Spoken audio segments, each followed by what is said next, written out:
Халық күйі келіншек.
Сәлем достар, Қашқа каналына қош келдіңіздер.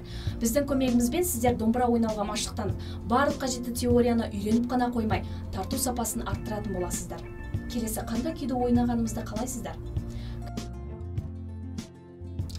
Келіншек күйін үйрену үшін қосымша беретін кеңесім сіздерге.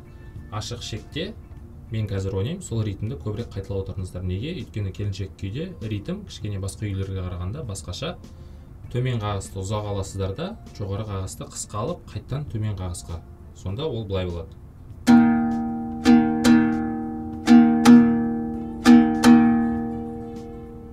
Тағы да көрсетем.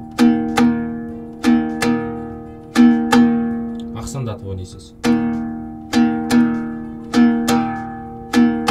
Сосын келіншек күйінде мысалға кез келген переходтар бар. Сол переходтар таза ойналу үшін көбірек асық ойнаңыздар. Мысалы, мен басынан бастап ойнайым.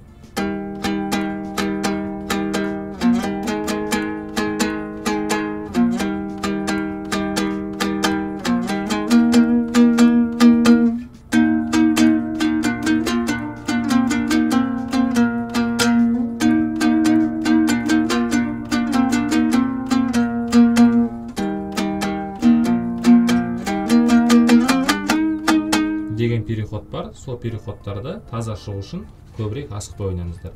Және де кез келген күйде, тек келіншекте ғана емес, бүкіл күйлерде вибрация қолданыңыздар. Мысалға,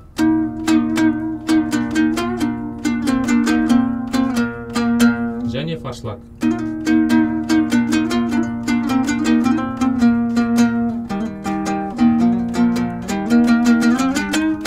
Келіншекте ең маңыздысы ол ритм. Жаңағы мен көрсеткен оң қолдың қағыстары. Төмен, жоғары, бірақ жоғары қағысты қысқа аласыздар да, төмен қағысты ұзақ ұстайсыздар.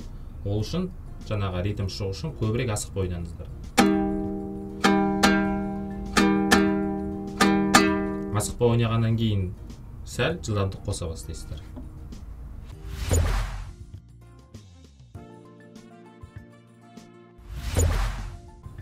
Нота дегеніміз сол әліппе. Нота білгендіктен сіз сауатты музыкант боласыз. Және де нотаның бір жақсы қасиеті, кез келген интернетте жүрген кез келген күйді өзіңізге ұялы телефоныңызға немесе ноутбугыңызға көшіріп жаттай аласыз, егерде нота білетін болсаңыз. Жалпы домбыра енді бастап жатқан адамдарға менің берер кеңесім ол сандық жүйе. Сандық жүйе әлдеқайда жеңіл жаттау, бірақ та болашақта міндетті түрде нотаға көшкен дұрыс. Оң қолмен тез ойнау үшін міндетті түрде еңбектену керек. Ол бірден келетін қасиет емес тез ойнау, ол техника. Техниканы дамыту керек.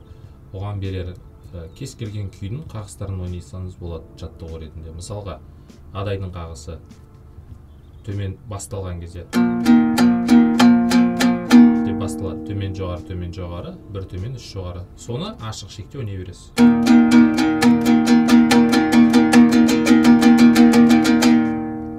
Мысалға, төмен, екі жоғары қағыс бар.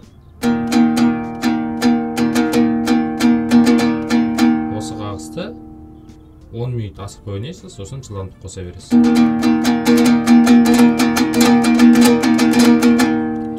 Төмен деген қағысты ғана ойнасаңыз болады.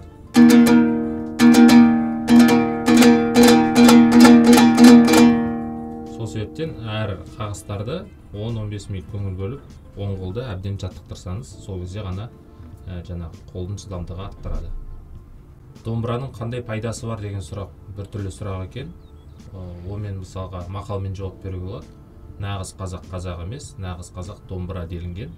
Сол себептен ол текке айтылған сөз емес. Әр қазақ домбыра аспабын білу керек. Домбырада ойнаған кезде өз басым, мысалға, күйзелісте жүрсеңіз де сіздің жаңағындай жаныңызды тыныштандырады.